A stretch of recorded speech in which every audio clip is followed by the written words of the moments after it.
What's up, everybody? Hey, one of the most amazing parts of my job and my experiences, I get to meet a lot of amazing entrepreneurs and personalities here in Miami, just to a larger network that I'm part of. I'd like to say is that very few people have a more interesting story where they come from very little and they carve success out of the world in a very rapid time frame. I want to introduce someone. He's extremely successful. His future is literally unlimited, and he has really created the American dream for himself.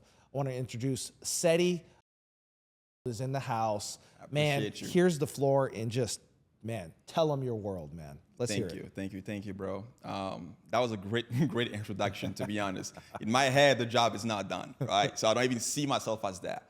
But yeah, it's been a journey, I moved here in 2015 at 19 years old from a country called Burkina Faso. And I'm sure like probably 90% of the audience don't even know where that country is. Yeah, where is that? It's in West Africa. It's like a small country in West Africa next to Ghana, Nigeria. The only thing though is it's a French-speaking country, right? It's an ex-French colony. Yeah. So yeah, moved from there, came here in the US 2015 at 19 years old. And, I did every job you could think of, right? Dishwashing, working in restaurants, bartender, bar back, cab driver, right? A typical African Oh, there you go. job, right? Yeah. And yeah, now I'm here. It's been a ride for sure. But yeah, let's talk about it. Okay, so, something that's very powerful in basically our culture is the immigrant story. Yeah. Essentially, that's a rags to riches scenario, the dream scenario of the American dream. And so many people in this country take that opportunity for granted. We have essentially a pandemic. The real pandemic is victim mentality in our own country. Like, I can't do something because of X. Yeah. Right? The world is against me because of the man. I can't do something because I don't have an education. I think all that shit's bullshit. It's just convincing our own community that it's okay to fail when they have every opportunity for success around them. They just are missing a few components, and usually they start with hard work. So you come to this country as an immigrant.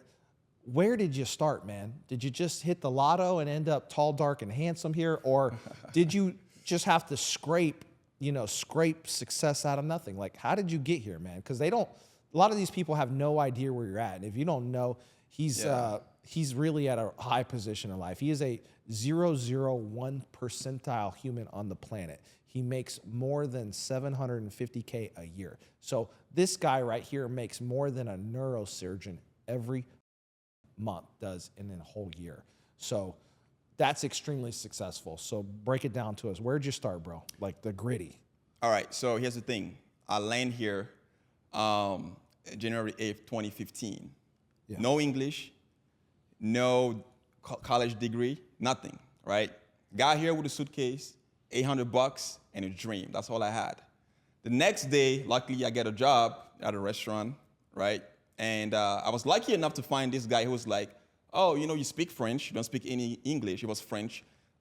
You need papers to work, obviously. Like, that's how it is in the US. You need a social security number, and you also need a working permit. If you don't have a green card or you're not American, that's what you need. So it's like, come, let's get started, but you need to figure it out if you want to get paid. So the next day, I literally just, boom, we're working now, right? I got here, I never had a chance to like live that, touristy life, go see the Empire State Building or Times Square or go to Miami or, live it up before I actually, get going. Next day, boom, dishwasher at the Plaza Hotel in New York. That was fun. I was happy doing that. Right. I was happy doing that. I'm finally making money. I'm probably making like $300-400 a week. Where I'm from, that's a lot of money. Yeah, it is. Right? It is a lot of money. Again, I wasn't aware of what's going on here yet. Like this life that we're living now, to me, it didn't even exist. I was ignorant to that life. So what I was doing was like normal. I'm killing it back then, right? Right. A dishwasher in the greatest, city in the world, New York City. Yeah. So I'm like, I'm killing it. So I was doing such a great job at being a dishwasher. But my boss came up to me one day and said, look, I want you to make more money, but for you to be able to make more money, I need you in the kitchen. You need to be a chef. I've never cooked a single meal in my life. Oh, This guy is trusting me to be a chef at a freaking Plaza Hotel. Yeah, Millionaires, billionaires stay there. that's crazy. I'm like, hey, I'm here for the money. Fuck it, let's do it. So I'm a chef now, cooking. I was so bad at cooking, being a chef, that one day, just, moving around, trying to be fast, I put the knife in the fridge. I spent like almost an hour looking for the knife. I have a line of people waiting for their food. Wow. The boss was so mad at me. What are you doing? In French. No English. Yeah. What are you doing? Qu'est-ce que tu fais? Like, putain, like, cursing at me in French and stuff. Yeah. I'm freaking out. I don't know where the knife is. I'm like, tickets. I'm like, fuck, I'm screwed. I wish I stayed at this dishwasher.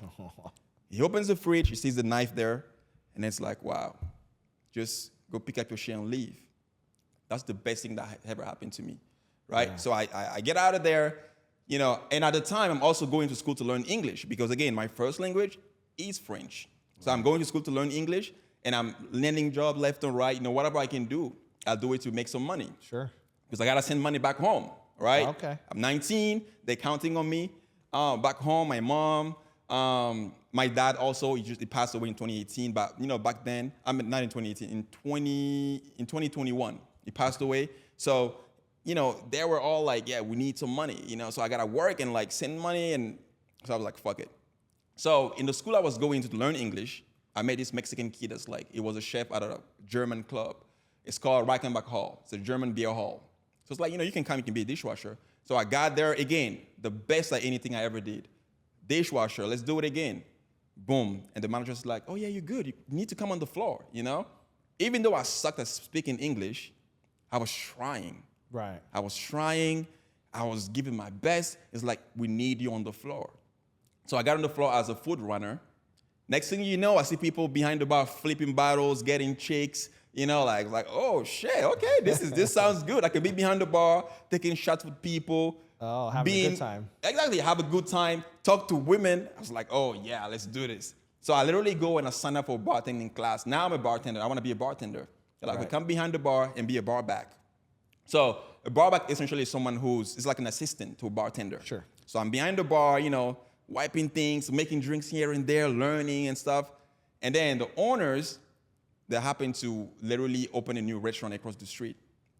We need bartenders. I'm like, hey, I'm here. Okay, let's do it.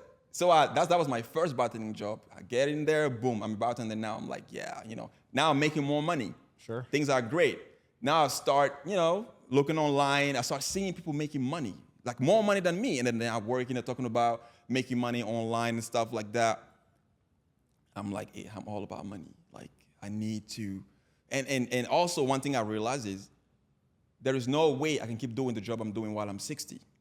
I'll die trying to be a dishwasher while I'm 60, 75. I can't keep doing this. So I need to find a way out. So all this time while I'm doing this and trying to have fun and trying to around, I was still thinking about how I'm going to get out of this. Yeah, what's your exit? Right. So now that was my introduction to entrepreneurship.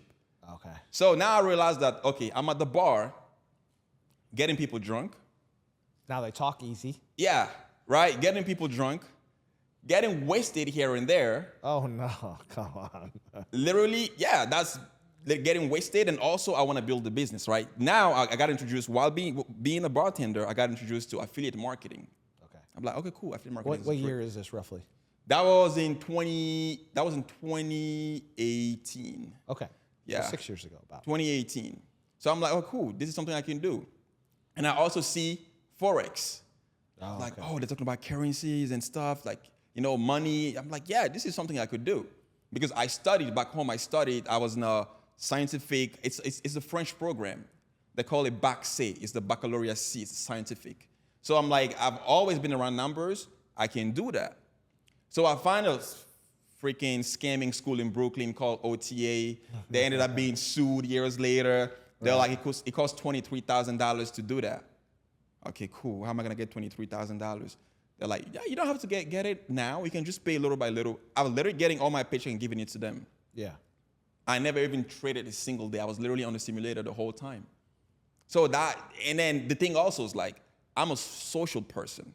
I like to be out there and talk to people. Yeah. So I was literally in my bedroom trying to figure out, and by the way, when I said my bedroom, that was the bedroom I was sharing with my cousin.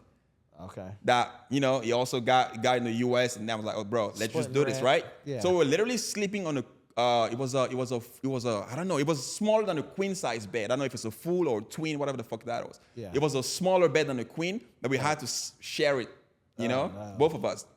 So, you know, I'm literally at this point, I'm literally taking all my money, I'm putting into OTA to learn how to be a trader.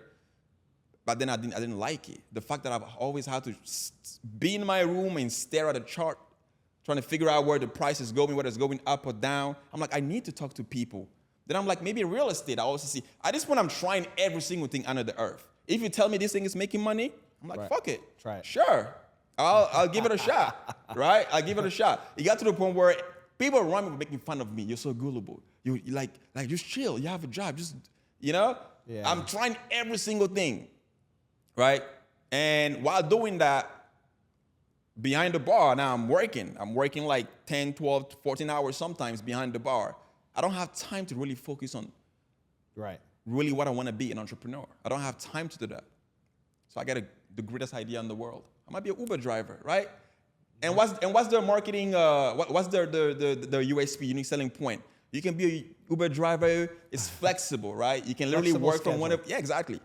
Flexible schedule. I was like, that's perfect. Let's do that. I go get my TLC license. So that's the license you need to get to be able to drive Uber in New York. Yeah. So you have to get that. So I get that. I go and I rent a car. I have the license. Boom, I'm an Uber driver now.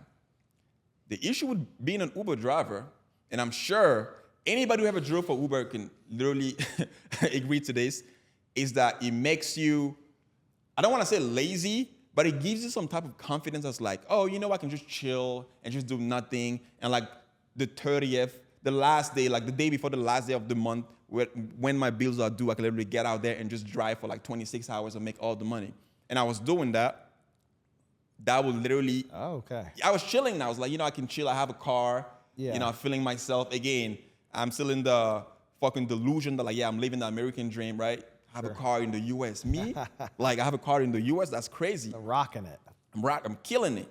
So, you know, doing that now, I fell into something called a freaking, you're in a pin cycle, right? In a pin cycle, literally just living paycheck to paycheck because you're not working as hard anymore. Oh, yeah. Now I'm chilling, right? I'm chilling. I go to the bar whenever I want. It got to the point where I literally just quit the bartending job because I couldn't focus anymore. The drinking and stuff, I didn't want to do that.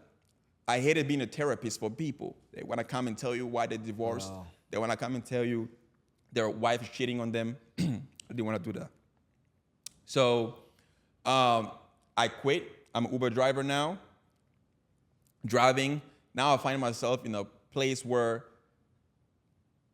basic needs, it's hard now. Because now I'm lazy. Right? I'm chilling to the end of the month, then I work. Now I'm lazy. And that is the point where I got where it's like, oh cool, things are not good. You know, I need to change something. Yeah, go back to the beginning, which was the grind. Exactly. So I literally fell into that. Now I'm realizing that like, yeah, if I need to change my situation, I need to also make sure I'm not in survival mode. Okay. Because there is no way, nobody on this earth has ever built something being on survival mode. And it's not your fault because your brain is wired to meet those basic needs first. Sure. I need to eat. I need a place to sleep. I need to be safe. And if you don't have that, and if you're struggling to have that, there is no way you can build a business. There is no way. That's why I tell people when they come and talk to me, they're like, oh, look, I love e-commerce or I love this. I want to do it. While the guy has like fucking 3 jobs and he still can't make ends meet. Yeah. So my advice in this situation is try to secure your primary needs first. You can't be in survival mode. Your brain, you will never be creative enough to be able to come up with something and make something out of it. So first step is we're gonna leave the survival mode and we're gonna be good. We're gonna be at peace. Now we can be creative. Now we can be resourceful. And that's what it came down to, right? So I did that from like 2018 to like 2020, COVID hit, right? Oh, shit. I was doing a little bit of marketing behind the scene. boom, e-commerce, right? And even back then, even doing affiliate marketing, because I tried it all. Yeah. You run ads, you do stuff like that. And e-commerce, a part of e-commerce is also running ads. So I was doing it without even knowing I was doing it, because I was selling, affiliate marketing is pretty much selling digital products online. So I was doing it. When I got introduced to e-commerce, it got even easier for me, right? So I started learning, building websites left and right, and it was drop shipping back then. So now, COVID hit. That's the jackpot. Even grandmas who were never comfortable putting their credit card number online had to shop online because you have no choice. Yeah. Right? It's either that or you just starve to death. Walmart is empty. Amazon is, all the stores you could go to. Target is closed. Everything is closed. The rise of e-com, right? Made a lot of people millionaires. So now I started focusing on products that was gonna help people enhance their quality of life at home. Because if you're not going to your job anymore, your home, you need to be in a clean space. You need to be in a nice space, right? 100%. You're spending more time with your pet. You're working out. Gyms are closed. You're working out from your house. They're buying so more now shit. I'm like, I'm going to sell gym equipment. I'm going to sell anything that could enhance the quality of their life, whether it be painting their walls, pet toys, to spend more time with their pet. Boom. So I made a bunch of money from doing that. 2021, right? A year after that, like 2021, I'm like, yeah, it's time to move to Miami. Like Miami dream now, I can do it, right? And I had my best friend at the time. He's like, yeah, right, let's go. That was the idea, by the way. Like, let's go to Miami. I was like, no, we have the money. Yeah, everything is cool. Let's go to Miami. I moved to Miami. Now, I leased a place at the Panorama Tower in Brickell. That's where I live. Oh, yeah?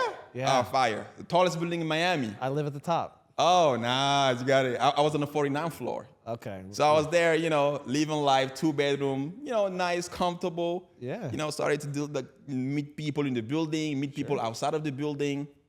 Life was good. Perfect. Then I forget what even got me here in the beginning, e-commerce. I start trying to do what everybody else is doing. Exotic car rental, Airbnb, which if you think about it, is not too bad because I wasn't trying to invest my money in something that is bad. I wasn't doing drugs. I wasn't going to clubbing. I wasn't doing none of that, right? I wasn't chasing girls left and right. I was trying to make something work with the money that I already have. Yeah, grow your wealth. Yeah, but instead of investing already what I know works for sure, trying to dabble into Airbnb and exotic car rentals. So now I pick up my first investment property. Actually, it was an apartment at the Brickell Heights next to the SLS Lux. So I grab a unit there. Technically, you're not allowed to do Airbnb in those buildings. They're luxurious buildings. You're not allowed to do Airbnb. What I would do is I will find the owner. I would tell him, listen, you have this place. It's beautiful. It's a condo. It's yours. So we don't have to go through any corporation or trying to figure out, go through the leasing process. We don't have to do that. So I'm like, I'll give you a cut if you let me Airbnb your place out. It's like, okay, cool. I have a few people like that. Sure, you can do it. You give me a cut. If you get caught, you deal with it. If we get fines, you deal with it. If the city comes after you, you deal with it. I was like, sure. All I see is the upside. I'm like, fuck it. What could possibly go wrong? Nothing. The county, that's what can go wrong. Well, it did go wrong. Yeah. Now I'm playing Monopoly now. I have one place that is making money. I get another place. I get multiple places. I invest money in furniture. Now I'm sitting on furniture. I'm investing, down payments and first month and last month into properties. I'm sitting. Even my place where I lived, I'm at this point I have 6, 7 other apartments in Brickell. Yeah. Well, the place I'm at the Panorama, I don't even have to even live there no more. I can rent that out too. Okay. So I'm renting it. I'm making money. I'm yeah, this is easier than e-commerce because I don't have to deal with customer service. I had a team cleaning, people coming in and doing all of that. So I was like, yeah, I'm cool. I don't have to do nothing. It's easy. No customer service. So I was like, perfect. Then one day I have these 2 dudes that rent our place. One ends up stabbing the other one. Oh no. The police gets involved, the building gets involved, the owner gets involved. They're not on the lease. What the fuck are they doing here? What's going on? I'm in trouble. Right? At the same time I'm dealing with this shit, I go to the Panorama, I see a notice on the door. You have 7 days to vacate. Oh, they kicked you out for. Oh, they found out I'm doing Airbnb. I thought I was the smartest person on earth. I was dumb. In the area, nobody's doing Airbnb but me. So all they had to do is just literally go on Airbnb, put in some dates, and see. It was there. It's the building, the pictures, everything was there. They showed me everything. 7 days to get out of there. I was like, fuck. All right, things are not going well. While this building also, I can't do it anymore. The panorama, I can't do it anymore. I had a place at the Caoba, I can't do it anymore. Bro, everywhere, just like, guys like, you know what, I had enough. Yeah. You're gonna take this punch in the face. I had enough. So I ended up just like freaking just losing everything. And I was left with probably like 2 or 3 apartments. But I was so beaten down. I was so defeated. I was like, there is no way I want to keep doing this. I'm getting rid of it. Now I have no more money. All the money that I had, I've used it to leave. I've used it to like invest in those Airbnbs. I've invested in furniture that's coming. I'm literally, while I'm fighting to keep the place, I have furniture coming. Right? I'm getting stuff from Mudani. They have to get stuff from Italy. I'm trying to make sure, because I was dealing with people who were really willing to spend a big amount of money. So they want luxury, right? So I'm like literally ordering furniture from Italy and stuff. So I'm literally going crazy.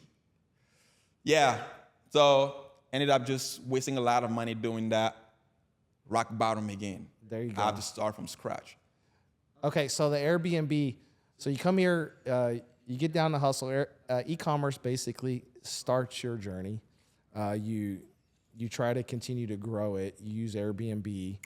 You're over leveraged, and then you're operating against probably the city ordinance and the HOAs. Yeah. For a hustle, and I respect that. You got to bend the food rules from time to time. But you got caught, and then they shut you down probably. So now you've lost your nest egg, if you will, that you built up. So then you push into the new thing. Yeah. The new thing, which sounds like you kind of pieced that one together. Oh yeah, of course. But even before that, this whole thing happened in 2021. Yeah. Literally in the year. I had literally like half of the year in 2021 was the best year of my life, right? I found something that is easier than e-commerce. Right? And it's bringing in more money. It's like drug money.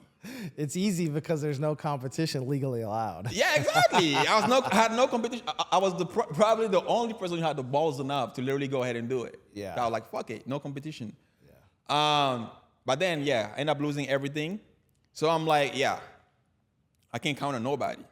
Right. Can you believe that I literally slept on the stairs of the 49th floor of the Panorama Tower? No, I can't believe that. I can't believe that. You know what even makes it worse? I don't even know where the stairs are in the building, honestly. The stairs? Oh, just get out of your apartment. Just find the exit. Boom, open the door. And you just grabbed a pillow and No, not even a pillow. I literally went to the garbage, find the cardboard. I have a picture. Yeah, and just everything was documented. Just crashed out. And you know what's worse? My best friend at the time that I moved in with in Miami, in the same building, he was living on the 45th floor. Right. Was there in a 2-bedroom apartment. But I couldn't stay with him because he needed space. He can't think. He can't be productive while he's living with someone, right? So, hey, it is what it is. I slept on the stairs with a smile on my face because I know it's not done. Yeah. I'm not done yet, right? I've made it happen one time. I can do it again. Sure. So anyways, I was there like, okay, cool. I can't keep doing this. So I just pack my shit. I just go back to New York. I go back to New York. I stay with a friend for like a few weeks. I rent a place out. Get back to doing Uber again. Depression was just crazy, bro. I was depressed. I couldn't even go to the gym. I was used to walking into a gym and seeing nobody, right? In the building, right? Yeah. Now I go to Planet Fitness and it's like 10,000 different people there. Yeah. I'm like, fuck, what is this? I'm used to like a certain standard now. Like I can't even do this anymore. Can't go backwards. I'm living in a shitty place. The fucking ceiling is like leaking, right?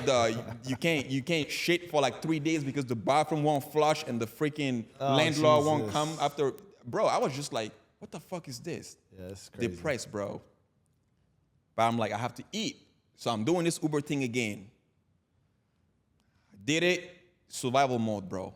At this point, I was working so hard, probably like 18, 14 hours sometimes a day, because now I had to do it. I had debt. Yeah. I owed people. I owed myself. I owed my family. They're all like, everybody's trying to make some money. And this whole time, I'm not even telling anything to my family. Like I don't want them to worry, right? Yeah. I got this. I had no friend. The only friend that I had left is in Miami. He wouldn't host me to even stay there. Would rather let me sleep on the stairs. So at this point, I have nobody, right? Yeah. That I can really talk to. He was the only person then that I could really go and be like, yo, this is going on, this is going on. That was my brother. Yeah. Right? Just even losing that side and like just being, it was like it literally hit my chest like a fucking truck. No, that's absolutely, that's brutal. So I come from a position where, as a man in this world, it's lonely. It's lonely is because when you need it, no one's there for you. You know, if you're a good-looking woman or you're just a regular woman, you can literally like walk down the street, and you can find a dude to pay your fucking bills. Oh yeah, literally like overnight. But as a man, that opportunity doesn't exist. Yeah. And when you fall, it's always alone. There's no one there to pick you up. Oh yeah, it sucks, but it's just the way we are to guys. But you know, I felt even when that happened, to be honest, I think it had to happen. It had to. Like God literally had to show me who the people are around me, because when everything is cool there, everybody's there. Everybody's smiling. Life is good. Oh yeah, you're the poppy steak guy. You're the exactly Komodo guy. Oh yeah. Ceddy's got it. Yeah. He's good. He's crushing it. Like he's. It's like, bro, can I have a few $100? I'm like late behind rent. I'm like, yeah, sure. Yeah. And that same dude, bro. Nothing. $400. I gave it to him like probably not even 2 weeks before I started sleeping on the stairs. And when it came down to it, bro, I had this girl from Russia, you know, who he was like trying to like do something with at the time. Yeah. He was okay with her staying in. Not me though. Yeah, of course. So I'm like just thinking about all of this stuff and like things that we've been through together. I've been there for him. You know, he's been there for me in the past also. It's like, damn, that's like, wow, I'm really here alone, bro. I can't. I only got me. You know? So I go back to New York anyways, and I'm doing the Uber shit again. Fucking defeated, bro. I'm like depressed. I don't want to do anything. I don't want to talk to my family. I don't want to talk to nobody. I'm just doing this Uber, sleeping in my car. This time now I have a pillow in the car, right? Because I'm even gonna waste time trying to go home and rest and get back in the car. I'm like, I'm just gonna sleep in the car, grab something to eat, and keep driving because I needed the money, bro. Right. I will literally have the landlord on the phone. Bro, it's the first today. I want you to pay the rent by midnight, because it's just tired of me being like, oh yeah, next week I got you, next week I got you. Yeah. And I'm like, I'm like missing probably $800 or $1,000 to like complete to pay the rent. Sure. I gotta fucking make money with Uber and pay the rent. That's crushing it. And there is no fucking way, like, then I could have made something happen. Like, because I was in survival mode. I was again, that survival mode thing is real, bro. Yeah. And like a lot of people are literally in survival mode, and sometimes they don't even know it. Like self-awareness is key when it comes to that. You need to literally zoom out. Yeah. Ask yourself, what the fuck am I doing? No, 100%. Most people, I think almost everybody's in survival mode. I mean, if you look at just step out the state of where the average person is, or even the unaverage person, doesn't matter where they fall in the financial bracket, low, medium, or high, I think well above 90% is in some form of survival mode. They've mismanaged their finances and overextended and in runaway inflation, shit like that, and they're struggling. Oh, so, for sure. Like, and that's a normal thing. That's a normal thing. Yeah, it's freaking sad, man. When I think about it, it's like some people are now, I guess not, I consider myself blessed to have lived all the shit that I've lived, because now I get to be able to step back and look at things, be more self-aware. Yeah. But some people don't get that. No, that's right? a gift. Some people just get handed everything. And which is sad. Like, I feel like you have to go through shit. You have to go through some shit sometime to like come up. You can't, I can't tell you, oh, this is what you need to do, and you're probably feeling like you're living good. You're good. You're comfortable. Yeah, they won't do it. Right? They won't suffer. Yeah, it's freaking no, insane. It's actually interesting as you say that, is that some of the most depressed personalities and people unable to handle the day-to-day stressors of life are all people that had the easiest upbringings, like the maids, you know, They didn't pay for cleaner. their college. Yeah. Almost everything was handed to them. Yeah. And to see them operating as a mature adult in their 20s and 30s. Yeah. Those are the people that typically can't execute anything on their fucking own. Like they can't get their car to go get the oil changed. They can't get out of bed to go to work. I mean, literally, they just can't manage life. Is because they didn't really struggle for anything. Life is just easy for them. Struggles everything. Yeah. Struggles everything. Right. So, like in New York now, it's like, this is now the transition from where I were to where we are now. Yeah. Right. I'm doing the Uber thing. Now I'm self-aware. I know that there's nothing I can make out of this world if I don't stay away from that survival mode. Because it feels good if at the end of the month you're able to pay the bills, right? I'm like driving around trying to pick up 10,000 people during the day with Uber, making money, trying to pay the bills. And at the end of the day, when you're able to do that, it feels good. You chill for like maybe 3-4 days. But I'm like, I can't be stuck in this pin cycle. I need to get out of it, right? So again, self-awareness. You guys have to be self-aware. That's the only thing that's gonna get you from where you are to where you wanna be. You wanna take a good assessment of what's going on in your life. Anyways, so we go from there to me knowing I need to get out of this situation to, okay, cool, now we're working extra hard. We're doing 12, 14 hours a day. Now we're not going home anymore. We're sleeping in the car. We need to work extra.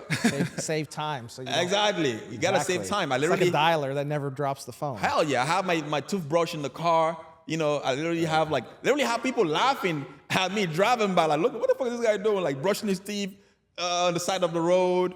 Like eating bro, I was doing that because I knew something had to change. Yeah, you needed more revenue to go do something. Because the money I was making driving Uber wasn't enough anymore to pay my bills and also invest in something. Sure. And not only that, the peace of mind. I didn't have peace of mind. Oh, you're tormented. And there's no fucking way you can make $1 if you don't have peace of mind. You can go work for someone, but that won't take you far. Right. And I was dreaming big. At least for someone who maybe, want to be average. But I would kill myself if I'm average. Well, not technically, but I would never let that happen. Right. Right? Metaphorically speaking, he doesn't want to be an average ass man. Yeah. Fuck it. Fuck that average life. Yeah. So, we do that for a few months. Boom. I'm like, you know what? I'm kind of feeling at ease a little bit. I'm getting in control. Let's see what's up with this e-commerce thing again, right? Because again, I've done it once. I can do it again. Right. I have the skills. I can do it again.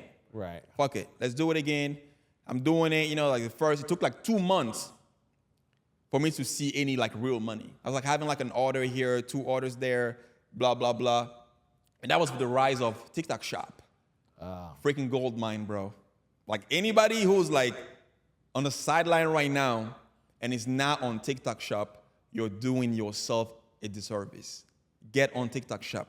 I don't care if you have an Amazon store. I don't care if you have a Shopify store. I don't care if you have a physical store. You have to get on TikTok Shop. It's this thing is like a hack. Bro, so easy.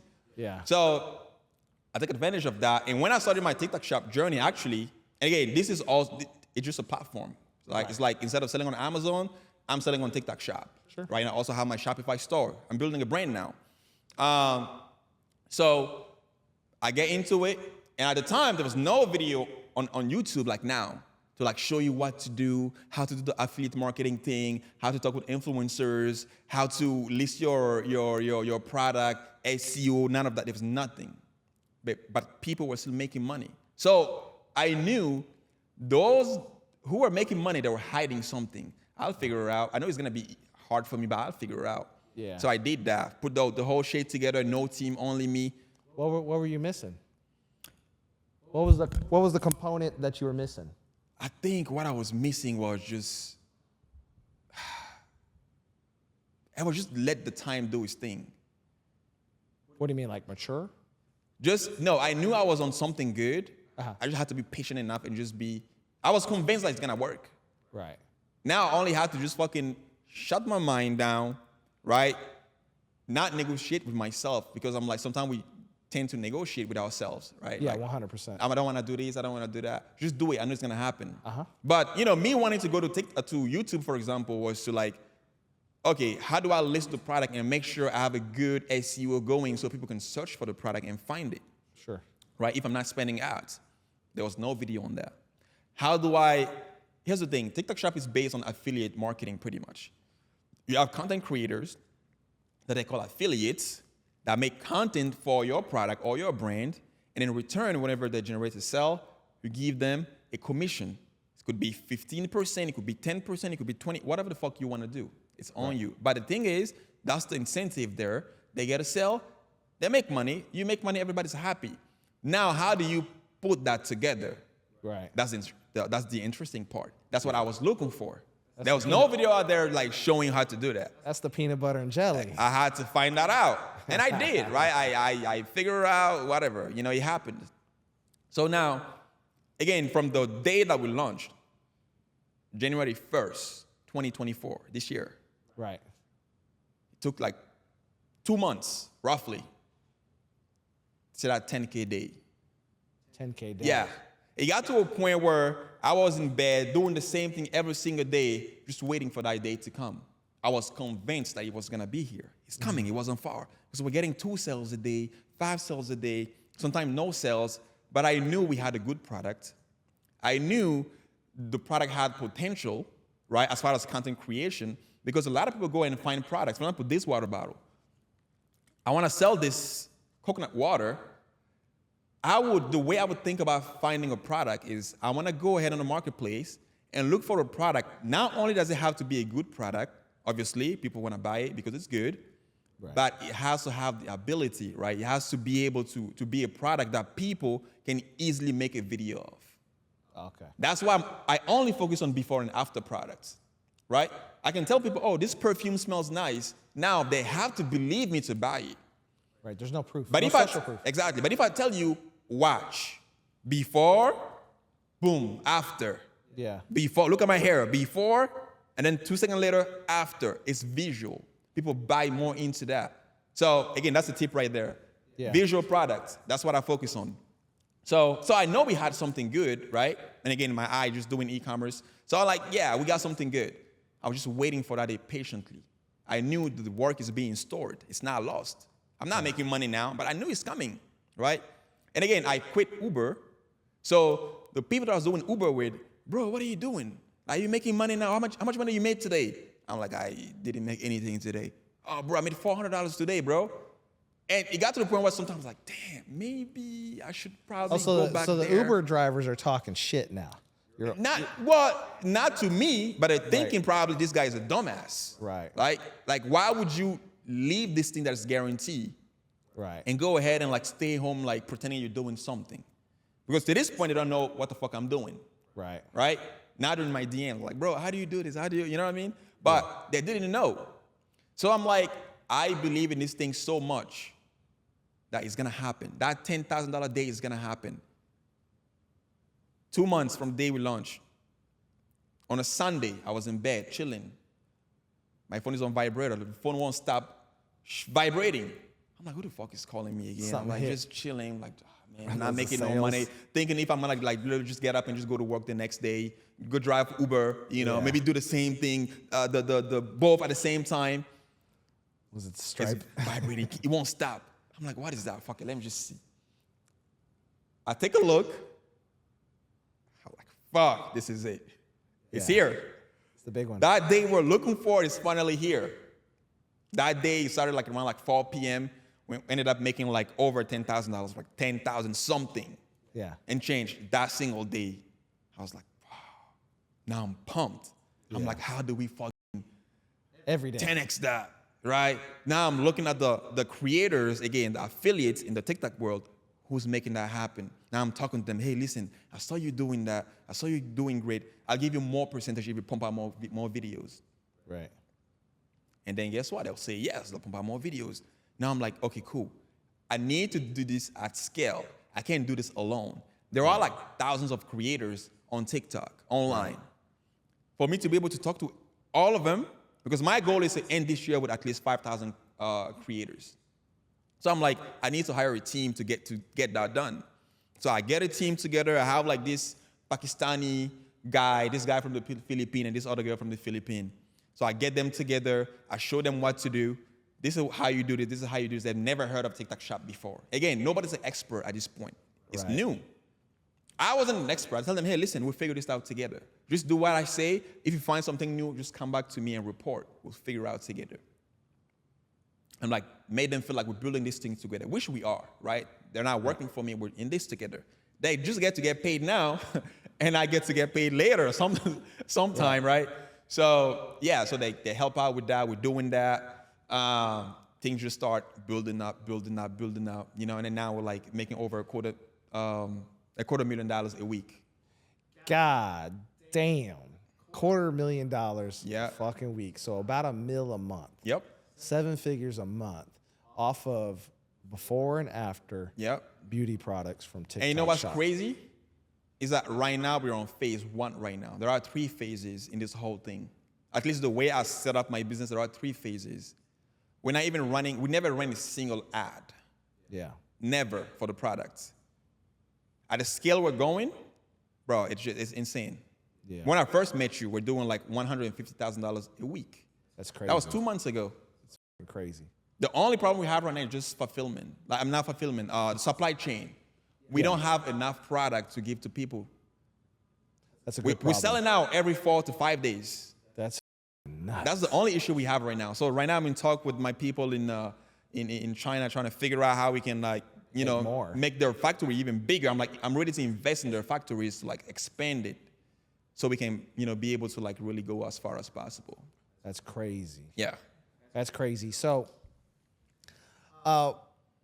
what's most interesting is, you know, I come from here, obviously, and our people convince ourselves that we can't, and they won't do it, and they won't get good at something. There was a pivotal moment in your life where you could have given up. Yeah. But you just kept beating on it until something broke. Oh, hell yeah. And, you know, you were basically getting chastised, and people were making fun of you for, you know, oh, you know, you're the big shot staying at home, like doing this affiliate thing. Yeah. Like, why don't you come back to work and wash dishes with us? You know, you get your $400. Why don't you be a bartender? Yeah. And just keep doing that. And you kept going down the path of just slicing hairs. You knew it was going to work. You could see it. You made a sale here. Like, how do I repeat this moment indefinitely? That's What it. was the missing piece? So Yeah. that's what an entrepreneur really is just someone that's relentless in the details of just never giving up. Yeah. You probably could have been good at anything, to be honest, if you had applied the same pressure on those other things. Hell yeah. So it's a character trait. Bro, I was the best dishwasher. Yeah, the best. I was the best dishwasher. So, and that's what I was, like, I posted something on Instagram yesterday. I was like, I was a dishwasher then, cleaning the floor, washing dishes, with a smile on my face. Yeah. My bosses were proud of me, bro. And I was happy about that. Yeah. Anything, it doesn't matter. I want to be the best. Yeah. And you know, the funny thing is, just going back to like what you said, is people hear my story, they're like, bro, you came here at 19 years old, you spoke no English, you only had like $800 when you came here. In reality, I had less than that, because the same night I got here, I had to pay rent. They're like, and now you're here? I would never be able to do that. That's crazy. I'm like, yes, you would. Yeah. Right? The reason why a lot of people, and then guess what? They tried to convince me why they wouldn't. Yeah. And I'm like, are you serious? The reason why a lot of people think they can't do nothing out of their life is because they have a safety net. When I moved here, I had no safety net. Right? And I believe when you have no safety net, you become a different breed. Sink or swim. I had no dad or no mom or no sister or no brother to run to when shit hit the fan. And shit did hit the fan like multiple times. That's good. Right? And that was the best thing that could ever happen to me. 100%. So like they tell you that, like, they're trying to convince you even, bro, but you don't know, but bro, I came here, I didn't even have a freaking working permit. I couldn't even work legally. No, it's a good thing. So I'll tell you how I operate, and I believe in exactly what you say, because it worked in my own life. Yeah. I left a corporate job where I was making about $350, $450 a year. Wow. Not bad, right? I worked my whole life to get there, massive education, all that shit. But the point is that I left all that behind. I left all that behind to be an entrepreneur because of one thing. I worked harder than everybody. Right. It wasn't that I was the smartest, but there wasn't I'd look around and there wouldn't be anybody at the office. I was there earlier. I was there later. I was putting in the most effort into the endeavor. Yeah. So I looked at these other entrepreneurs and I started to meet some of them, and I'd get around them, and it was rare that I'd find someone I'd say, like, this person is dramatically smarter than me. That's why they're successful. Yeah. I kept looking for an excuse on why I wasn't as achieved as them financially. And it was like a game. I was like, what do they have that I don't? Yeah. And they didn't have anything. They had just done something and gotten really good at it where the opportunity was higher. Yep. Like, as an employee, you're capped. It doesn't matter if you're a nurse, a doctor, an attorney, you're capped. Like, your name has to be on the building to, like, make serious money. Yep. So I was like, you know what? Let me give this entrepreneurship a fucking shot. Like, I could potentially fail, but the likelihood that I really fail is almost none because I work so hard. Yeah. I just go after it. So I left the corporate job, relocated to Miami, and I'm burning through. I have multiple businesses, like Airbnb stuff. Yeah. I'm not like you. I do it mostly the right way. We'll say that. And so I have multiple properties, and we're making money, and that's like a long-term investment thing. Yeah. But it's not enough. It's like margins, right? It's like you might make 10%, 15%, 20%. You can't break the hustle of making hundreds of percentiles in profit because it doesn't. That was my exist really. mindset. It's too leveraged. Yeah. I'm too leveraged, right? So I'm like, I was like, so I'm burning through cash, right? Like tens of thousands of dollars a month, like operating and starting this new business, and then it hit. I got my ops account down to like $3,000, right from like 200. Yeah. Right, running these businesses and trying to figure out entrepreneur because I don't know sales, I don't know marketing, I don't know anything, an entirely new effort. Yeah. And then it fucking hit, bro. Literally 1 month, I'm just burning through cash. And we did, it was like 20K. And then like, I was like, okay, next month it was like 15. And the next month it was 27K. And then next month it was, 19. And then it was 30. It was like, okay, I'm seeing a trend here. I'm seeing a trend. I'm seeing it swing when I'm doing this and when I'm not doing this. Yeah. Doing this, not doing this. I'm like, I just need to figure out how to keep this going. Yep. And it fucking hit, man. And it's just one of those things with an entrepreneurial life is that there's so many components of the business that you have to master solo. Yeah. Like you just have to piece so many things together. And once you figure out, how do I bring in the leads? Yeah. Right? What is the mechanism to bring me in the leads? And then how to get those leads over into an efficient fulfillment process and then keep that cycle just churning. And can I make my leads go up? Like, is it organic ads or is it paid ads? Like, how do I keep this little thing here? How do I scale it up? And that's the beauty of being an entrepreneur. And I just am really impressed by anybody that comes from another country and just carve out any type of success. Because I've seen it over and over again with immigrant communities from all over. Yeah. Americans will say they can't. But then I see people come in like one of my homies is Nigerian, another one is from South Africa. Yeah. And these people come, Yados is from Spain, and then, e-commerce millionaire homies. Gabriel, shout out to him. I actually bought one of his courses back then to learn e-commerce. So shout out to Gabriel. He's a fucking gangster, right? And they come here with fucking nothing. And then they piece it together with just grit. And I think the American dream has always been alive. Americans just forgot what it was about, which is just hard work and just being the best at any one thing that you possibly can. Absolutely. Americans are lazy. Yeah. Oh, yeah. That's their problem. They have it too easy and they're lazy. Yeah. Every one of them. Doesn't matter what hood you come from, what state, doesn't matter. You're lazy as yeah. And you just got to work a lot more. And that's not a sexy tale. Like everybody, like they're buying books, the 4-hour work week, right? The 4-hour work week and you'll be rich. Like how to have a 4-hour work week? Like, no, you need to be asking yourself how I can have a 120-hour work week.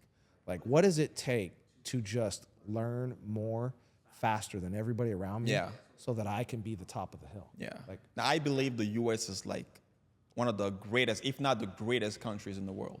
For opportunity, I agree. You know what I mean? Like, like imagine me, like someone like me. I'm impressed sometimes when people just, bro, sometimes I can't even put 2 English sentences together. Like, that's how fucking dumb I am, right? Let's just say that. You're not dumb, right? Stop. Like, Stop. But seriously. You're far from it. But look. You just don't sound like I moved here, else. not speaking no English, no degree, couldn't even work legally. Yeah. I still made it happen. You made it Like, happen. to me, in my head, that's why I was like, sometimes it's just hard for me to even respect people. You shouldn't respect them. They haven't I'm like, you earned had it. everything handed to you. Yeah. Just by being born in this country, like you literally had everything handed to you. Where I'm from, people would kill to be here. Yeah, they would kill to be the dishwasher. Like when I was living in the Bronx, I would leave my house in the morning, go into my dishwashing job, while people are literally standing outside, smoking weed, drinking at 6 in the morning. Oh yeah, of course. I'm like, bro, I would literally kill to literally have your freaking working permit and be able to go work. Exactly. They're sitting on it, waiting for the government to do something. Exactly. Playing a Like, I victim. love Americans, but most Americans are fucking lazy. That's just the truth. Yeah. I mean, I love my country, but I see it has a sickness. Yeah. And the sickness is blaming everybody for the situation that you yourself are creating right now. No accountability whatsoever. Yeah. And that's how come someone can come from a small country in Africa and just under a decade carve out a component of wealth that is unheard of. We're not almost entitled. everybody. Exactly. We believe we don't deserve nothing. Yeah, we have to go after it. Go after it. People here deserve, they believe that they deserve everything while they haven't done no work. Yeah, I wake up every day. I had to take my operational count down to 0 because I needed that urgency to have no backup. Yeah. I was holding back 80% of what I was capable of because I had backup, because I had money. And even still to this day, I really don't have to work. I could literally just liquidate everything, go change my lifestyle a little bit, never work another day in my life. But I had to basically create a situation where I forced myself into poverty and basically be broke so that I could ignite the fire of drive. Redlining. I had to take that to the red line setting all the way intentionally. I watched it, and my chick was like, she was oblivious. She's just sitting there like ignorant to everything that's happening. And why did I do that? Is because her life's taken care of. Yeah. My ex-wife, my family, all my distant family, they're all taken care of. I carry the weight of that just like you. Yeah. And I needed to take it all the way down to the fucking edge so that I could claw my way out of it because I knew it was there. The whole time I just was comfortable. Exactly, yeah. Comfortable, and I just need to continually wake up every day like none of it exists. Yeah. I don't have the Rolexes, I don't have the house, I don't have the cars, I don't have any of that shit. Yeah. I wake up every single moment completely and utterly broke. I don't even know how I'm gonna eat today. That's what I tell myself. I don't know if we can eat today. Yesterday's win is not today's win. Nah, I wake up every day fresh, broke. That's it. I look at the day as broke. So the sales calls and doing the research and making the content and working with the editors and the copywriters, all that stuff just is easy. Yeah. It's because I don't know if I don't have a $10,000 day, I don't know if we can eat. Like, I don't know. So I have to. It can't be just 100 conversations. It's 200. It's 300. It's 400. It's 500. It's 1,000. Like, how do we do more? Like, it's midnight. Like, what's the next play? That's the thing. Like, just thinking, obsessing over. I feel how like, do I get there? Yeah, I feel like a lot of people are just so freaking passive and nonchalant with this thing. There is no sense of urgency. Yeah. Like that, and like most of the time, it's not even their fault because this whole online shit is just fucking garbage. Like, there's this dude, right? Like, he has some good point. Gary V, you know Gary V? I think Gary V's garbage, man. I'll say I say. Here's the thing. This is my problem with Gary V. You're great. When he talks about attention, attention is the new currency. That's true. Yeah. But I can't stand the dude when he tells people, like, you have time. He meets someone on the street. It's like, oh, dude, how are you? Enjoy yourself. Yeah, and the guy, and they ask the guy, how old are you? The guy is like, I'm 48. He goes, you have time. No, the fuck you don't. You have about 10 years of employment. Bro, like, this whole game is about how fast I can get to my desired goal so I can enjoy it as long as possible. That's right. Who the fuck want to be a billionaire? I don't want to, like, where I am right now. Imagine if I had to be where I am right now when I'm fucking 6. Yeah. I can't even be down here in Miami. Yeah, everything will hurt. I Trust probably me. will need a fucking wheelchair just being here, just because my back is fucking, broken by all these dishes I watched. Yeah, and if you didn't notice, Ceddy got rid of his pillow. The old fucking guy here didn't. You know why? It's because my goddamn back hurts. Bro, this shit is crazy. It's crazy. You do. It is. So one of the problems that exists in reality here is that most people treat life like it's infinite. Like they have fucking 9 lives. They have forever. You know what? It's finite. And the moment that you accept that your life is precious, it's finite. Tomorrow's not guaranteed. You have to push today harder. And that's it. And that's a real problem in life. Like, they won't accept that I'm going to die. Yeah. I wake up every day because I've been through so many hard times in life, is that my life is finite. And then people are like, well, it was just your birthday. Did you do anything special? Every day that I live is special. I could interview Ceddy today. Dude, what are you doing for dinner? Let's go. That's it. Like, it's my birthday every day. It's New Year's Eve every day, is because I treat it like it's guaranteed to end. Yeah. And it's not infinite. It's finite. Yeah. And you need to start living today with urgency. If you could take anything away, Yeah. do a whole lot more, a whole lot faster, and figure it out so that you can enjoy it longer. Yeah, for sure. Now, I wish Gary Vaynerchuk would stop telling people you have time.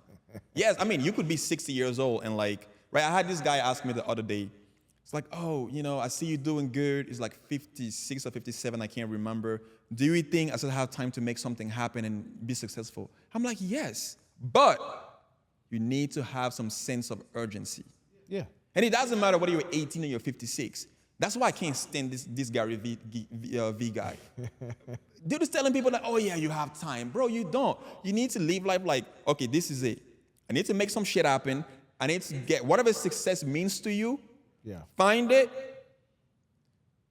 Just focus on it and tell yourself you need to get to this point quick. Yeah. So you can enjoy it as long as possible. You need to obsess. Reality is there's only so many cycles in every day, and the more you do, the better you get. You had to put in so many cycles. I'm sure you had sleepless nights. Hell yeah. When you were sleeping on the fucking stairs, you were just working. You were basically manifesting, but you were envisioning every single path possible that you could fail or succeed, and you were starting to take a step. Like, does this work? Does this work? Oh, this worked a little bit. Let's go here. Take another step. Does this work? Does this work? Oh, nope. Didn't do shit. Yeah. Like, keep trying. Oh, I see a path. Like, you have to iterate through the process of failure over and over again, smallly, Yeah. hopefully not very big, and lose hundreds of thousands of dollars so that you can learn. It's a learning process. Absolutely. And a lot of people miss that, is that they're looking for the safety. Like, imagine this. I had more money in the bank than probably most people do when they retire. Yeah. And I took it all the way down to almost zero just so I could learn.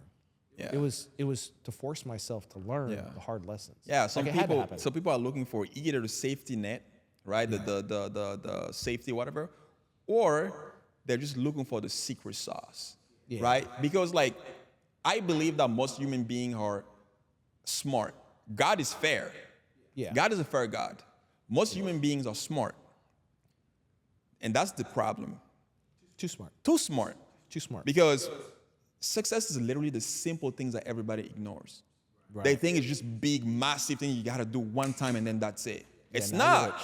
So when you're handed those little steps to do, those little things that seem to you, this is probably too cliche. You probably heard it like 1,000 times. You're like, it can't be it. Right. And I was a victim of that too. That's why it took me so long. I believe honestly, if I had just like shut down my ego then and just listen and just read. I was reading all these books like Rich and Grow, Think and Grow Rich, there you go. Rich Dad, Poor Dad. Yeah, like Rich that. Dad, Poor Dad, I was mixing both together. Rich Dad, Poor Dad. And I was like, this is bullshit. This is garbage. Because I couldn't even relate. I'm like, no, it can't be this simple. Can't be this It simple. has to be something that is fucking massive for me to be able to see success. I was too smart. I'm like, nah, I'm too smart for this. This is too easy. It can't be it. But guess what? That's what it is. It's simple. It's a simple shit that nobody wants to do. Yeah, I'll explain something real quick. All right, one of the wealthiest guys I know makes about $3 million a month. He's not the wealthiest guy, but he makes a lot of spendable cash every month. Yeah. There was something simple he was doing that it took me a long time, took me way too long to understand he was doing, is that he was just actually sending a lot of messages a day, right? So where I was just sending maybe 30 messages, I was like, oh, the product or service that I have to offer is so good. Yeah. People are just gonna come to me because that's who I am. I'm that motherfucking guy. I just earned it. Mm-hmm. Well, no. He was just sending way more messages. So instead of sending 10, 20, 30 messages a day, he was spending 300, 600, 800 messages a day. So he was on his phone a lot. prospecting and qualifying and sending messages. Yeah. Like, oh, it was a volume thing. So it wasn't necessarily that his product or service was that much better or worse, is that he was just putting his product or service in front of a lot more people. Exactly. A lot more eyeballs. More eyeballs. That's it. More eyeballs. He was shaking more hands, but in the digital form. Yeah. And then it clicked for me. It's like, oh, I need to send a whole lot more messages. So then I literally just like one day sat down, and for 12 hours I was prospecting. I went through and just was messaging like all the people I had ignored for essentially like a week. Yeah. And I had $11,000 day in one day. I was like, oh, fucker. Like, it was not something complex. I was like, I kept telling myself, like, this dude's just smarter than me. He's just better looking. He's just more jacked. It's probably not even as technical as you. It's right. It's you probably know simpler. a lot more like technical stuff, right? Like that than he does. But it's the simple stuff. It's the simple stuff you just mastered, which was just treating every lead as a community and opportunity to open up a conversation. Yeah. From that conversation, potentially result in a sell. And I just applied that. Hey, how's it going? Welcome to the page. What brings you here? Oh yeah, I really love the content. Me too. It's completely free. Keep watching it. You'll get value out of it. And if you apply the things that I say, your content will do better and you'll make more money or sell whatever it is that you're doing. Absolutely. Like, and I asked nothing of them. And I just started applying that every single time on a massive scale. Yeah. And it started to pump like clockwork, just like clockwork. So it was like this weird connection with social media and like the endless opportunities. More and more people are getting on social media. More and more people are spending more and more time on the internet looking for shit that they like and want. And the opportunities it's just endless, and it blows my mind. It really blows my mind. If 10 years ago you'd have said someone like if you would have said a younger version of you when you were sitting in Africa and say you'll make $250,000. Bro, I never even thought I could even afford to even be here. Exactly. Bro, it costed my mom a lot of money. And when I say a lot of money, it's a lot of money here and over there. Like a lifetime of savings. Yeah, basically. for me to even be here. To give you the opportunity to come here. So do you think I'm gonna come here and be a bitch? No, you have no choice. No. And that is not even me trying to be like arrogant or anything. But it's true. Yeah. I have people that I can't let down. They're counting on me. Since the first day I landed here, nobody sent me a cent, a dollar. When I was, hell yeah. When I was sick, I had to literally just do it on my own. Yeah. I have to eat, my rent, anything, the clothes I wear, 19 years old here. And again, I never had that mindset. Here, people are like 18 years old, dads or moms like, oh yeah, you gotta go out, you gotta go get your shit together. Back home, people are 32, living with their parents. It's like, and it's cultural too.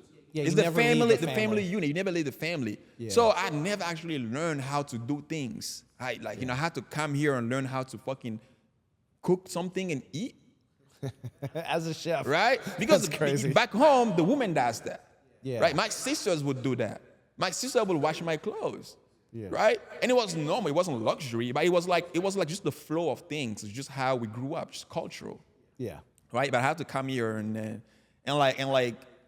to be in this position, honestly, like it's just a blessing. But at the same time, I have a different type of relationship with the people now around me.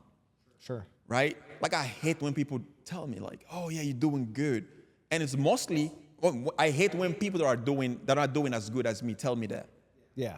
Yet you're sitting and watching me, a guy like me, outwork you. Yeah. I feel disrespected. Look, here's the thing. I'm laughing because I know exactly what you're talking about. If the guy who's richer than everybody is working harder than everybody, then we have a problem. Yeah, you should wake up. Self-respect. People nowadays have no self-respect. Yeah. How the fuck is the guy that you look up to is working harder than you? Yeah. And and here's the thing, things happen. Like I was in bed also watching people killing it. I was in bed chilling, probably fucking jerking off and feeling like I made it, right? I mean, it's true, right? Yeah. Just be in bed, be fucking lazy, jerk off and feel like I've made it because that's just what it comes on. So a lot of people also deal with that, like the porn addiction and stuff like that. I've been through it, right? Because what it does is it sends signal to your brain. Yeah, right? They feel good, exactly, right? And you feel like you've made it. That's it. The brain doesn't need to be creative anymore. You don't have to be resourceful anymore. You've made it. So there's no way you're going anywhere. That's why they say porn is bad, and it's true. Yeah. Once you stop doing that, your energy level up, clarity up, focus up. You become a different beast. Oh yeah. You got to have that hunger, man. Hunger. I love that. So at your point in life, now, what would you say is your biggest distraction? Right now, to be honest, not to sound like too cocky or anything. Yeah. Here's the thing. This is my first podcast, by the way. Oh, no, I hate doing stuff like this because I sound like a motivational speaker. I'm not a motivational speaker at all. I hate when I sound like that. But right now, I swear to God, I have no fucking distraction. I'm locked in. Locked in, totally. Locked That's why in. you're successful. If so you're completely locked in, so that means you're obsessive. Oh, 100%. Yeah, you have an obsessive personality. And that's a good thing, especially if it's positive. Yeah. So you redirected basically your addiction back internal to success. Oh, hell yeah. Essentially. So if what's really next? So usually when someone masters something, they eventually become the teacher. Yeah. And they start to help people that need their help, because you bought a course once. Yeah. So is there a future where Ceddy helps people carve out their piece of success in some endeavor?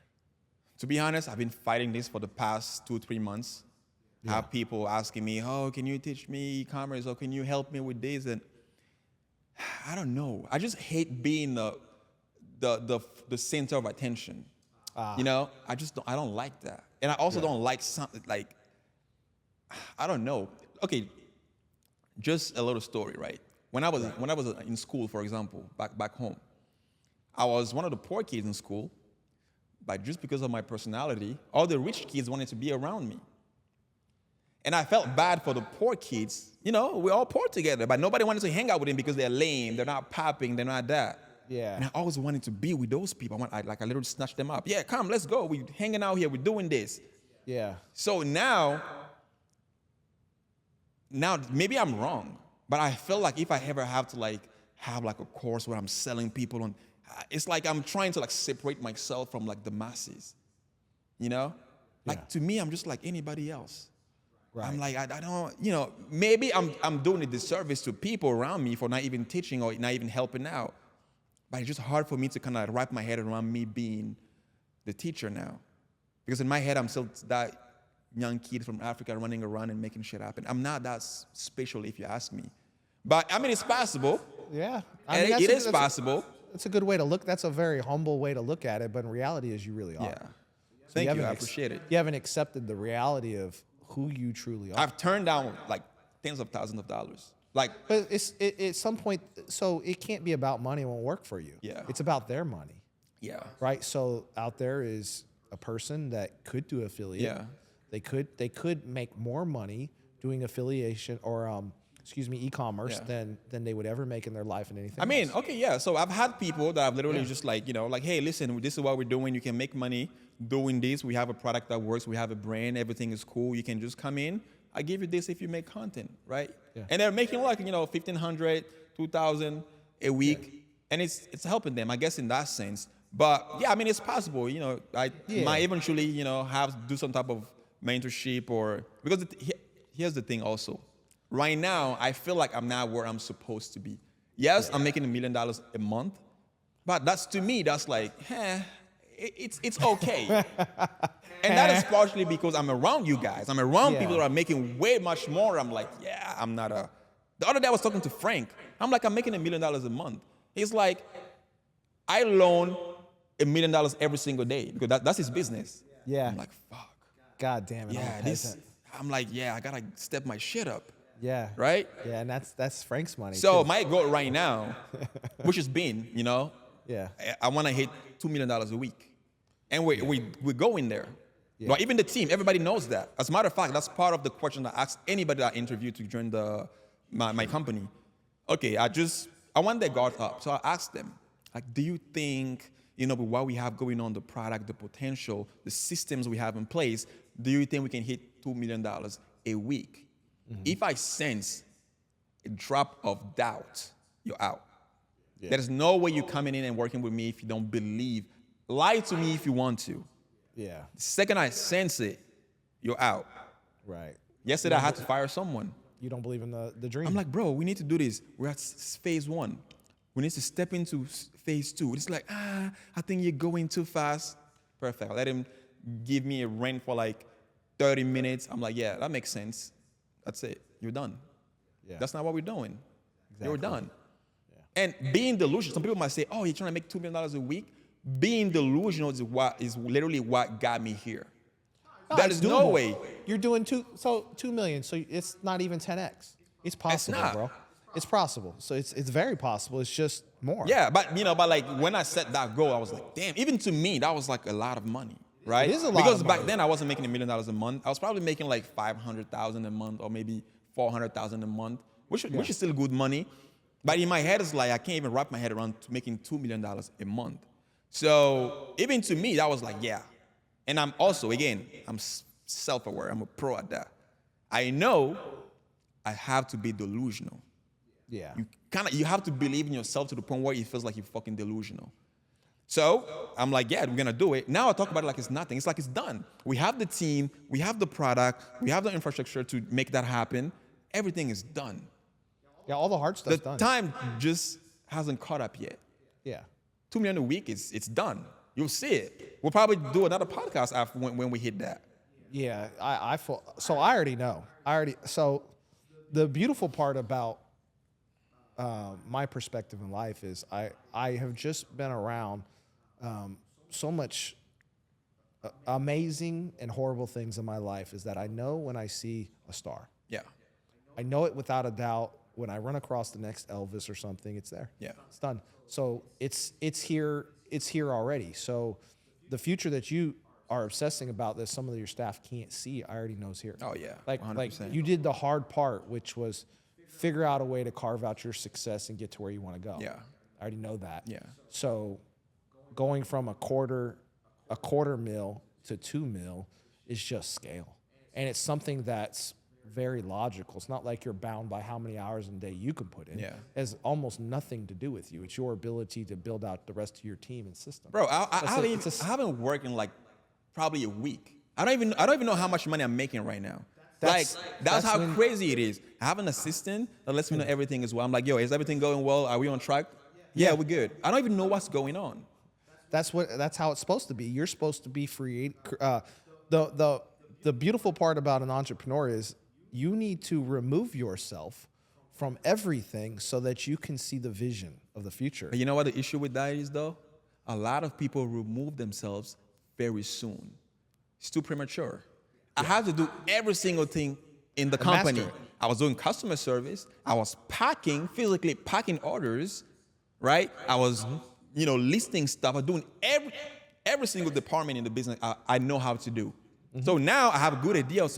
If you're fucking up, I know you're fucking up because I've done it.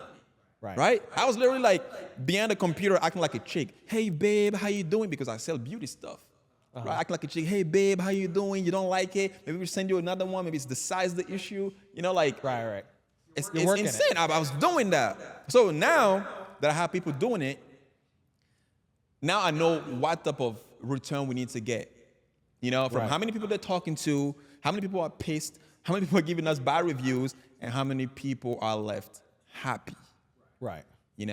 So you had to master it, and that's so in a lot of really big successful companies, every leader that they have fulfills every component of the business. Yeah. So it's like when you reach a certain point in business, you forgot like the pain of what does it feel like to pack boxes for 12 hours? Like pack products, right? So when you're asking your people to go an extra 10% during rush, right? We have more orders than we could possibly fulfill. Mm-hmm. We have a fulfillment issue, like everything's sitting back in the stocking room. Yeah. Like we got to step this up. Like the pain because you did it. Yeah. Right. Like okay, I can only push them this far. I need more people. Yeah. To get there because this is impossible. Yeah. Like I've done it for 12 hours. You can do it 12 hours a day for X number of days, then like you're back. And I do it sometimes. Even today I do it. Even like making the money I don't have to. Literally I can step away from my business and everything will run great. That's amazing. I still sometimes just go in there and do it and sweat. looking like shit, just to show them that, hey, listen, I still got it. You know what I mean? Like, you can't do it better than me. I still got it. And they're like, oh, everybody's moving faster, right? I'm like, oh, he's here doing it. Oh shit, we gotta move faster. Yeah, no, exactly. And that's the beauty of developing the skill. You had to put in time. I literally had a conversation this morning. I was like, I might have to let this editor go. Yeah. I was like, here's why. I was like, the video that she did for me, I was like, she didn't follow any of the things that I instructed her to do last time. I was like, look at the video that I edited just for fun. Yeah. It's like it did 30,000 views. Wow. I was look at the video that she did. It did 7,000. I was like, look, she didn't adhere to any of the strategies that I gave her. Yeah. I was like, I can't have this.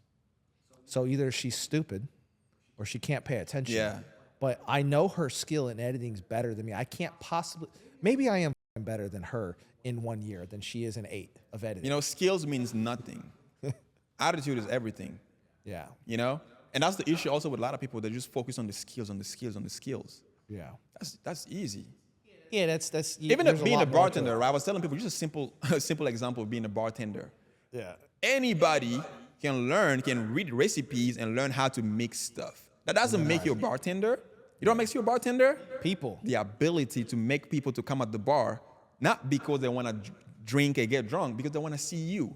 Exactly. And when you get to that point, now you make him, and now you know. So I'm literally like, it's crazy now we're thinking about these things. We're talking about it, and I'm like, I feel like it was a work in progress. I had to go through all these skills that I've learned. You mastered sales. It's literally working now. Yeah, you mastered long days, sit in an Uber doing a monotonous task so you could pay your bills. Bro, I've talked people out of getting a divorce at the bar over a drink. They come back, oh yeah, everything is good now. I listen to you, everything is good. Not even speaking English. Yeah, that's crazy. Like, it's insane. Like, It is insane. If there is anything, if anybody's watching it, if there's anything you need to take away from this time we're having right now, Right. please don't let someone like me outwork you. Please don't. I'm not that special. It's not like I'm levitating above the rest of, Earth. I'm just a simple guy who was just smart enough to be stupid and know that success is not this big thing that just happened one time and that's it. It's Right. the simple things that you don't want to do. Someone said it best. The magic you're looking for is hidden behind the work you're avoiding. All the little things that you don't want to do, trust me, that's what's going to get you where you want to be. Man, that's a fucking gem right there. And with that, I want to thank everybody for joining us with Ceddy and his precious time he took away from running his business, buying luxury items, and living life to his fullest. It is a rare moment in life when you get some insight into to the way some successful people really think. And I always want you to remember is that the man said it himself. He's not levitating above earth. He's just really outworking you. And he had faith and belief that he could really accomplish anything. He came here, he couldn't speak the language. He was washing fucking dishes just a short while ago. And he just beat on it until he found his sliver of something he knew he could master. Yep. And he's had that trait since the beginning. He was the best dishwasher. He was, I'm sure, driving Uber 18-hour days, and he's just had this characteristic trait that so many people don't. Hard work and just belief you can get somewhere. I would say hold on to those two things. If you hold on to those two things and you just get the education, the courses, and some exposure from people that might know a little bit something to shorten the duration that you have to suffer, just take that first scary step down that path and free yourself up so that you're not in survival mode, and then just press the fucking gas to the floor and believe you're gonna get there, man. Yeah, It worked for me, worked for Ceddy, and I know it's scary. It's always fucking scary. The unknown, scary. Oh, hell yeah. Talking to that dream girl, scary. You know what's scarier? Fucking sitting back in life and then watching other people that aren't any smarter than you. They're not any better looking than you. They're not anything that you aren't succeed and you could. That's scary. To me, that's slow death, man, and I just can't accept it. So thank everybody for joining. Thank you, sir. I appreciate it, man. And it was amazing. Of course. Thank you, brother. Thanks for having me, bro. I can't wait to do the next one and see this 2 million a month. And then you're going to say, this shit was a joke, man. Oh, man, I already feel like that. But I will do it, for sure. I We'll have make no it happen. doubt, bro. I have no doubt.